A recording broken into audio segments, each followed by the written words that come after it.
There are only two things I can tell you today that come with absolutely no agenda. The first is congratulations. The second is good luck.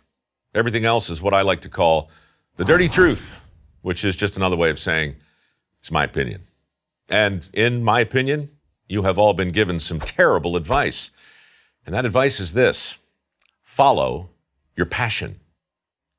Every time I watch the Oscars, I cringe when some famous movie star, trophy in hand, starts to deconstruct the secret of their success. It's always the same thing. Don't let anyone tell you that you don't have what it takes, kid. And the ever-popular, never give up on your dreams.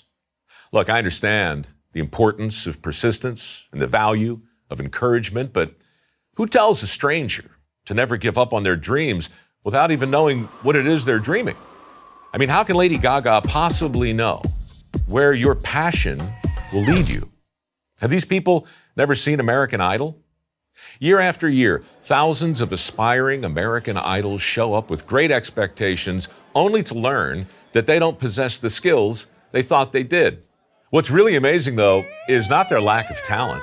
The world's full of people who can't sing. It's their genuine shock at being rejected.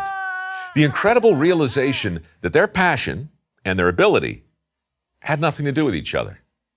Look, if we're talking about your hobby, by all means, let your passion lead you.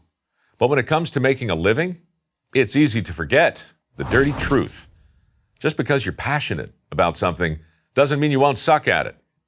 And just because you've earned a degree in your chosen field, it doesn't mean you're going to find your dream job. Dream jobs are usually just that, dreams. But their imaginary existence just might keep you from exploring careers that offer a legitimate chance to perform meaningful work and develop a genuine passion for the job you already have. Because here's another dirty truth: your happiness on the job has very little to do with the work itself. On Dirty Jobs, I remember a very successful septic tank cleaner, a multimillionaire who told me the secret to his success. I looked around to see where everyone else was headed, he said, and then I went the opposite way. Then I got good at my work. Then I began to prosper, and then one day I realized I was passionate about other people's crap.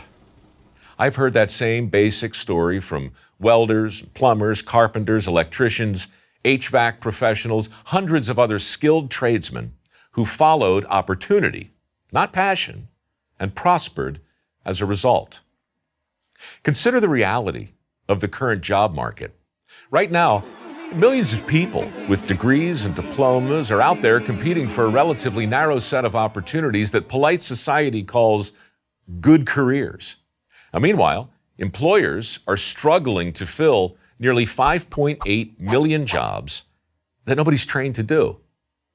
This is the skills gap. It's real, and its cause is actually very simple. When people follow their passion, they miss out on all kinds of opportunities they didn't even know existed.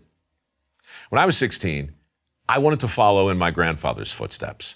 He was a skilled tradesman, could build a house without a blueprint. That was my passion, and I followed it for years. I took all the shop classes at school. I did all I could to absorb the knowledge and skill that came so easily to my granddad. Unfortunately, the handy gene is recessive. It skipped right over me, and I struggled mightily to overcome my deficiencies, but I couldn't. I was one of those contestants on American Idol who believed his passion was enough to ensure his success. One day, I brought home a sconce I had made in wood shop. Looked like a paramecium. After a heavy sigh, my granddad gave me the best advice I've ever received. He told me, "Mike, you can still be a tradesman, but only if you get yourself a different kind of toolbox." At the time, this felt contrary to everything I believed about the importance of passion and persistence and staying the course. But of course, he was right, because staying the course, that only makes sense if you're headed in a sensible direction. And while passion is way too important to be without, it is way too fickle to follow around. Which brings us to the final dirty truth. Never follow your passion, but always bring it with you. Congratulations again and good luck. I'm Mike Rowe from MicroWorks for Prager University. To subscribe to our YouTube channel, click here. To help keep our videos free, donate here.